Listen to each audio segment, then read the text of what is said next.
Jey Uso akhirnya menjadi Intercontinental Champion. Dominic akan dikurung di atas ring di Bad Blood. Drew McIntyre ancam akan hancurkan CM Punk. Dan masih banyak lagi.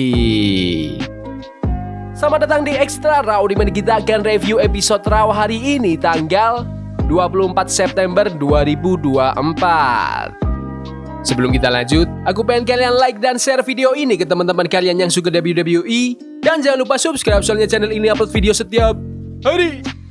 Let's go. Raw hari ini dibuka sama Dominic Mysterio dan Liv Morgan yang datang ke arena pakai lowrider. Waktu mereka masuk ke garasi, Braun Strowman nyerang Bronson Reed dan nabrak stand merchandise di backstage. Dom dan Liv cuek dan lewat aja. Langsung lanjut ke segmen promo pertama di Raw hari ini. Di ring, Liv Morgan membanggakan diri soal balas dendamnya ke Rhea Ripley dan bilang kalau sekarang dia yang punya Women's World Title, The Judgment Day, dan cowok yang paling ganteng, Dominic. Rhea Ripley muncul dengan sambutan meriah dari penonton dan bilang dia nggak bakal mukul Liv.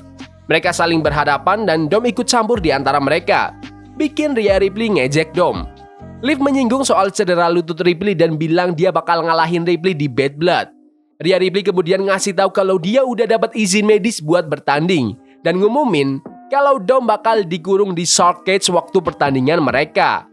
Rhea Ripley pun nutup segmen itu dengan menanduk kepala Liv Morgan. Pengumuman Dominic yang bakal digantung di dalam Shark Cage bikin aku curiga Liv bakal berhasil mempertahankan gelarnya nih. Soalnya heel biasanya itu menang kalau ada gimmick Shark Cage gini. Tapi tim kreatif yang sekarang justru sering ngelakuin hal yang gak diduga fans sih. Jadi kita lihat aja besok di Bad Blood bakal gimana. Lanjut ke pertandingan pertama di Raw hari ini antara Sami Zayn melawan Ludwig Kaiser. Pertandingan ini penuh aksi yang keras di mana Zayn berhasil bangkit dari serangan brutal Kaiser.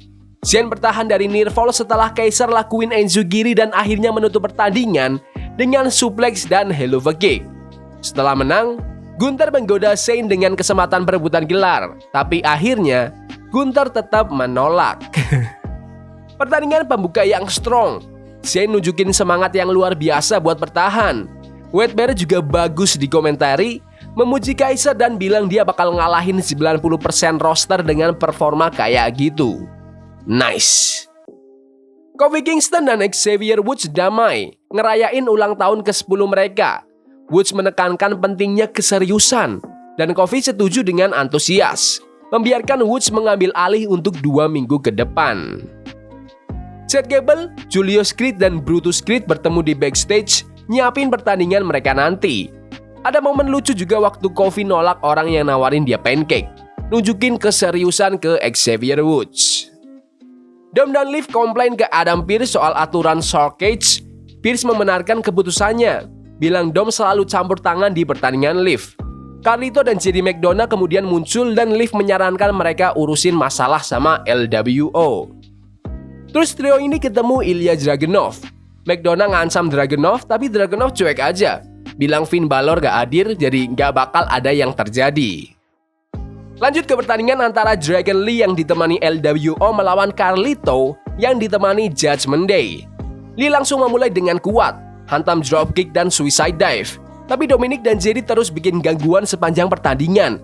Mereka berhasil singkirkan Joaquin dan Del Toro di ringside. Tapi Rey Mysterio datang dan hajar Dominic. Di tengah kekacauan, Lee hampir menang dengan roll up, tapi dia tetap berhasil mengunci kemenangan bersih dengan finishernya. Jujur aja, agak gimana gitu. Raw punya talenta kayak Dragon Lee di roster, tapi udah berbulan-bulan dianggurin dan cuma gitu-gitu aja belum benar-benar nunjukin semua kehebatannya. Pertandingan singkat kayak gini juga nggak bakal banyak membantu, tapi semoga aja Dragon Lee bisa keluar dari LWO dan terbang sendiri mungkin. Menurut kalian gimana? Komen di bawah. Karrion Kross deketin The Miz di backstage, nyaranin Miz buat keluarin sisi kejamnya dan lakuin apapun buat menang. Kross ngasih komentar misterius tentang sifat monster, bikin Miz berpikir dalam-dalam sebelum pertandingan.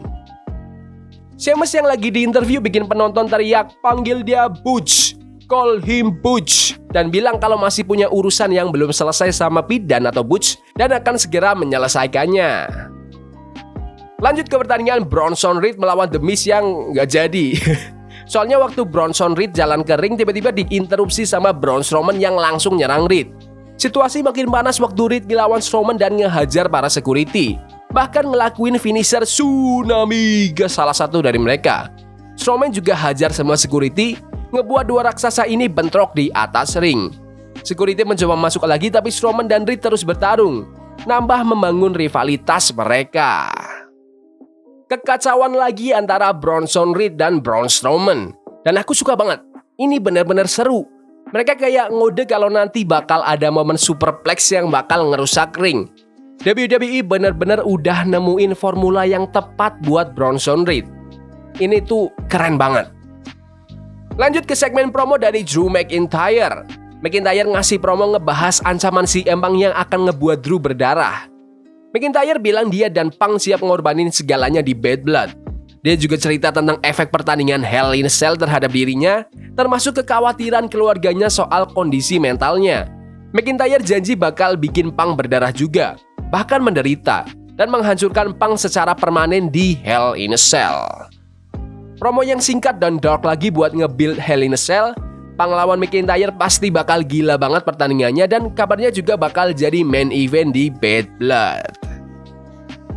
Jackie Redmond nanya gimana Adam Pearce bakal ngatasi kekacauan antara Bronson Reed dan Braun Strowman. Pearce ngerespon dengan ngumumin pertandingan Last Monster Standing. Terus tiba-tiba ada suara dan ternyata Bidan lagi nyerang Sheamus pakai tongkat kriket, makin memperuncing rivalitas mereka. Di backstage, Bianca Belair dan Jade Cargill, juara WWE Women's Tag Team, bertemu dengan Io Sky dan Kairi Sane. Sky ngasih peringatan kalau mereka bakal datang buat ngerebut gelar. Tapi Cargill dengan percaya diri bilang mereka nggak bakal bisa mendekat. Bianca Belair nyuruh Io Sky dan Kairi Sane fokus dulu ke Unholy Union. Lanjut aja ke pertandingan antara Damage Control, Io Sky dan Kairi Sane melawan The Unholy Union, Alba Fire dan Isla Dawn. Kairi Sane sempat diisolasi sama para heel, tapi setelah hot tag, Io Sky berhasil balik ngontrol pertandingan. Pamerin atletisnya dengan springboard dropkick dan double knees. Kairi Sane ngasih insane elbow ke Fire di ringside, dan Io Sky ngikutin dengan over the moonsault ke Isla Dawn untuk memenangkan pertandingan. Io Sky benar-benar berinteraksi sama penonton dan banyak ngelakuin gerakan-gerakan keren kayak handsprings. Bikin fans mendukung banget duo Damage Control ini. Bron Breakker di interview ditanya soal Jey Uso yang mengejar gelarnya. Breakker dengan percaya diri bilang bakal ada yang menang dan kalah. Dan yang kalah itu jelas bukan dia. Dia juga sempat godain ngasih Jey kesempatan lagi setelah Bad Blood. Nunjukin rencananya buat terus jadi juara dalam jangka panjang. Jey bertemu dengan Sami di backstage. Sami Zayn bilang kalau gelar Intercontinental itu sangat berarti buat dia. Terus dia memotivasi Jey buat menjadikan gelar itu jadi miliknya dan Jey berterima kasih atas dukungan dari Sami Zayn. Lanjut ke pertandingan antara American Made, Julius dan Brutus Creed melawan New Day, Kofi Kingston dan Xavier Woods. New Day ngontrol pertandingan di awal, tapi Creed balik menyerang dan mengisolasi Woods. Setelah serangkaian kekacauan yang melibatkan gangguan dari Chad Gable, Julius ngasih knee strike ke Woods dan Brutus ngikutin dengan Brutus Ball untuk memenangkan pertandingan. Xavier Woods yang dipin jadi nggak bisa nyalahin Kofi Kingston kayak minggu kemarin lagi dan ini bakal semakin terus ngebangun cerita soal frustasinya. Ada promo video dari Damian Priest yang ngomongin hubungannya dengan Finn Balor, ngereferensi soal rasa iri dan perpecahan di dalam The Judgment Day. Priest bilang dia tetap loyal, tapi Balor udah nggak lagi jadi saudaranya. Nunjukin kalau ada masalah yang lebih dalam di antara mereka. Sebuah video misterius dari Wyatt Six muncul dengan pesan-pesan aneh soal The Red dan ada QR Code juga. Kayaknya bakal ada anggota baru nih. Komen di bawah kira-kira siapa anggota barunya. Ada promo video juga dari Sonya Deville, Shayna Baszler dan Zoey Stark ngumumin diri mereka sebagai masa depan divisi wanita. Mereka akan fokus ke dominasi daripada gimmick-gimmick yang norak. Nih, buat penonton baru, mungkin Pure Fusion Collective ini kelihatan kuat. Tapi buat yang nonton tiap minggu nih kayak kita-kita, susah buat nganggap mereka serius soalnya mereka itu cuma tukar-tukaran menang kalah sama bintang mid-card cewek yang lainnya. Ya kan? Rey Mysterio coba minta maaf ke Xavier Woods, tapi Woods masih kesal, ngerasa dia itu kayak nggak dianggap. Ketegangan makin tinggi sampai akhirnya Rey setuju buat tanding lawan Woods minggu depan. Dan Woods masih aja terus nunjukin rasa frustasinya. Langsung lanjut aja ke pertandingan utama di Raw hari ini, pertandingan kejuaraan gelar Intercontinental antara Bron Breakker melawan Jey Uso.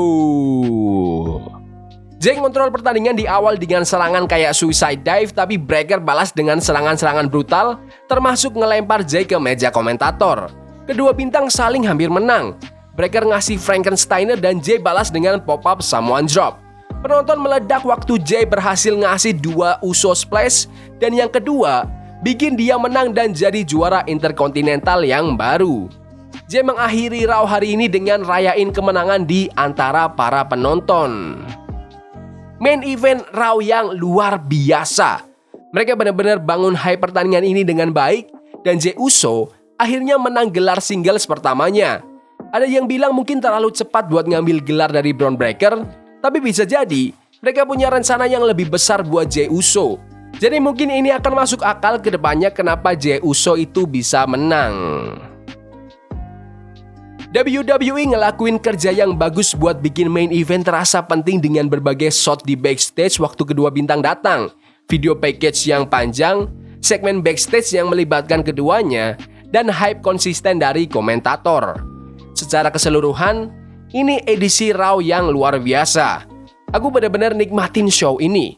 Tinggal satu lagi episode Raw yang durasinya 3 jam buat sisa tahun ini, dan aku ngarep bakal seru banget dengan Braun Strowman dan Bronson Reed yang bakal ngancurin ring di main eventnya.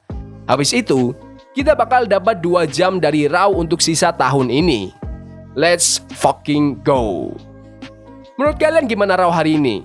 Bagus? Gak bagus? Komen di kolom komentar. Ya udah gitu aja video hari ini. Jangan lupa like dan subscribe ke channel ini karena aku pengen 6.500 subscriber di bulan ini. Tolong bantu. Yes boy. See you.